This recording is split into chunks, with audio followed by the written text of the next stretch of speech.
ئێرە گەڕێکی قادرکەرەمیەکانە لە ناحیەی شۆڕشی سنووری قەزای چەمچەماڵ شەوی ڕابردوو لەم کۆڵانەدا شەڕ و دەمەقاڵە دروست بوو لە نێوان دوو بنەماڵە یەکێک لەوانە چەکی بەکارێنە ئەو تەقەی کردووە. محەممەد جوامێری 25 ساڵان کە تەنها وەک تەماشاکار لە شوێنی ڕووداوی تەقەکردنەکە بووە فیشەکبەری دەکەوێ و گیان لەدەست دەدات، 5 کەسی تریش بریندار بوون. بەوتەی شایەت حاڵەکانی گەڕک فەردەیەک خۆڵ و خاشاک هۆکاری هەڵگیرسانی شەڕ و دەمەقاڵەکە بووە.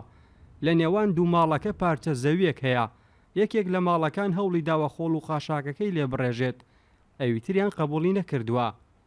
6 بریندار بە هۆی فیشەکەەوە گەێنرانە سنتری فراکەوتنی ئێمە لای ئێمە پێنجیان ئەوەی کە پێویست بوو چارەسەری بۆ کرا و پێم وا بێسا ڕۆشنەوە بۆ ماڵەوە ینی بەڵام یەشێ لە بریندارەکان کە باری تەندروستی زۆر ناجێگیر بوو کە گەیشتە لای ئێمە لەبەرەوەی کە مەترسی لەسەر ژیانی هەبوو ئەوەی کە پێویست بوو لە نەخۆشخانەکەمە بووی کرا و پاشان ڕەوانەی نەخۆشخانەی شارکرا لە سلێمانی دوایتر بیسمانەوە بەداخەوە لەوێ جانی سپاردبوو.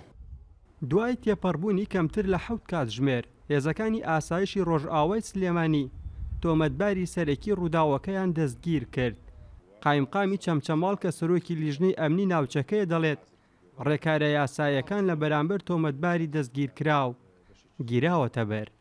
سەبارەت بە تۆمەتبارەکە هەر دەست بەجێ ناسراوە بڕیاری دادگا و بەڕێزدادوەری بۆ دەرچوو لەلایەن هێزەکانی ئاسایشی ناوخۆ و پۆلیسەوە بە دوواداچوونکرا لە ماوەی کەمتر لە 7 کاتژمێر توانرا دەستگیر بکرێ و ڕاپێچی بەردەم یاساکراوە و چاوەڕێی بڕیاری دادگا و بڕیاری یاسایی دروستیم بۆ تۆمەتبار.